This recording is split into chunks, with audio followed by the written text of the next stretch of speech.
Yay! You're here because you want to learn the first step you can take to do energy work, and I'm so excited to be here to help you do just that.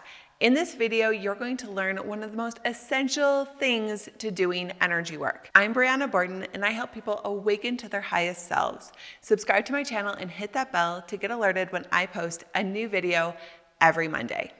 A big part of my work that I do with people in my Love Rising collective is group energy work. I've been doing energy work in some fashion since I was 20 years old. I teach my clients every day how to do energy work for their own healing, and the impact on their lives is astounding. The fact is, we're all energy healers. Just some of us haven't honed our skills or put any attention there. But energy healing is the most natural thing in the world for humans to be able to do. We, like everything, are made up of energy particles, and so learning to work with energy just makes sense. Now, I know that maybe you've heard of some magical energy work tricks where people project healing energy at someone else and all of a sudden they're healed. Woohoo! And yes, it's possible. And there are some steps that come first. Well, many, in fact. The first step is fundamental and one that I come back to again and again, and that is learning to contain energy. Sexy, right? Okay, so I know it might not sound overly exciting, but why bother learning to balance, transform, or build energy if when it comes into your system, it's all going to leak right back out again? We need a solid structure for holding energy that we want to invite in. One of my favorite teachers, Chia, says there are 3 ways in which we leak energy that if we address, help us contain and conserve energy.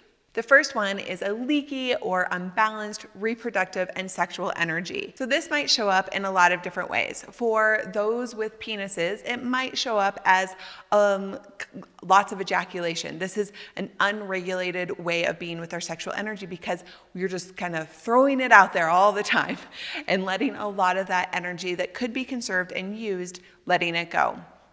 For those with vaginas, it shows up a little differently. It can happen through actually childbirth and then without repairing some of our pelvic floor and being able to, kind of regain good structure in that area, we can have leaky energy. It can also happen for all of us if our sexual energy is just leaky. We know what that looks like. It's like when somebody has a monogamous partner, but their leaky sexual energy is all over you.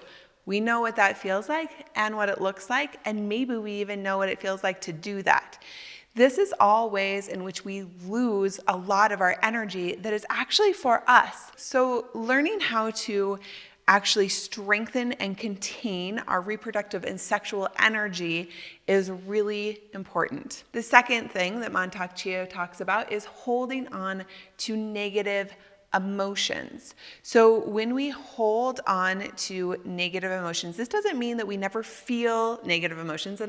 And in fact, I kind of feel like negative is an odd word to use here because emotions are just emotions, but it helps us know what we're talking about because we have, as a culture, decided some emotions are quote unquote negative. So I'm going to go with that, but I actually am not so sure that they're negative. But let's just say powerful emotions that maybe are uncomfortable to feel.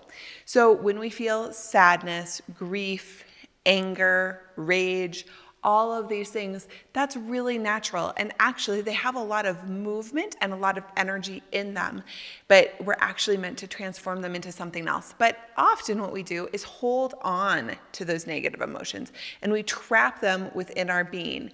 And when we do that, it takes a lot of our energy to keep holding on to those negative emotions, and we waste a lot of our energy. And also, when we kind of lash out because of those negative emotions, it's another way in which our energy leaks from us. Sometimes it's because we're holding them in, we're doing this kind of internal battle, we're going over conversations with other people, we're thinking about what we might do next in order to get back at them or whatever it is. And then other times it's because we are lashing out at other people that we love, perhaps, in a way that is because we haven't learned to actually navigate our negative emotions in a positive way. So holding on to negative emotions and not being able to move through them or harness them in a productive way is another way in which we leak energy. So I have a question for you. What negative emotions do you feel like you're holding onto? Which ones do you have the hardest time feeling and letting move all the way through you? That maybe those ones are the ones that you stuff down. This is another way in which we hold on to negative emotions, is by being unwilling to feel them. Maybe we feel a little sadness, we don't let it come all the way through, and we just stuff it right down. We're going to hold that inside for a long time. So maybe you're a stuffer, or maybe you're somebody who just like really holds a grudge. Whatever it is, I just want to hear what it is, because once we have our awareness on it, what is this negative emotion that we hold on to, we can start to shift that for ourselves so that we stop leaking energy in this way. And the third way that Montauk Chia talks about us leaking energy is by turning our senses outward, meaning that we spend too much time with our senses out here, taking in the world, being very externally and outwardly focused, rather than having a balance of outward focus and inward focus, where we turn our senses inward and we start to navigate our inner landscape in proportion to the amount that we navigate the outer landscape. And I'd like to add to this that it's not just about turning our senses outward, it's also about turning our sense of self outward as well.